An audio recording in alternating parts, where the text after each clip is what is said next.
As Hong Kong began a 3-day mourning period on Saturday after a catastrophic fire at a housing estate, authorities said they had arrested more than a dozen people in connection with the tragedy. The blaze, which tore through 7 high-rise blocks of the Wangfu Court complex on Wednesday, was the city's deadliest in nearly 80 years. We expected that when Police warned the death toll of more than 120 was likely to rise, with 150 people still missing as of Saturday. An officer told reporters no bodies were found after 2 of the towers were searched, though several pets were rescued. The arrests came as authorities investigated possible corruption and the use of unsafe materials during the renovations at the complex. Reports have also emerged that Wangfu Court residents had repeatedly raised safety concerns over the works.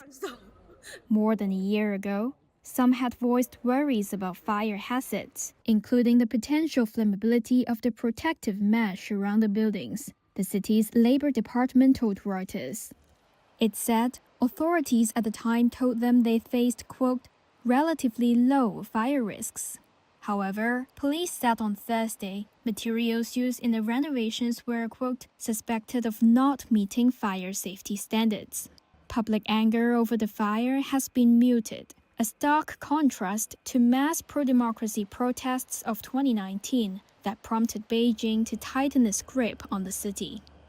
But the reports of the complaints have shaken the city's residents. Hong Kong is supposed to be a civilized society. How come there's nobody checking around or inspecting things? Only after so many people have died and buildings have collapsed does the government finally speak up. Even the fire alarm didn't go off.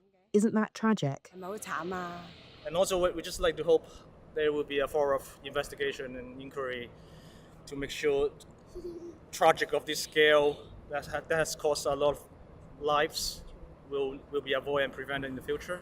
Some frustrated volunteers handed out flyers near the estate, demanding government accountability. They also called for an independent probe into possible corruption, proper resettlement for residents, and a review of construction oversight.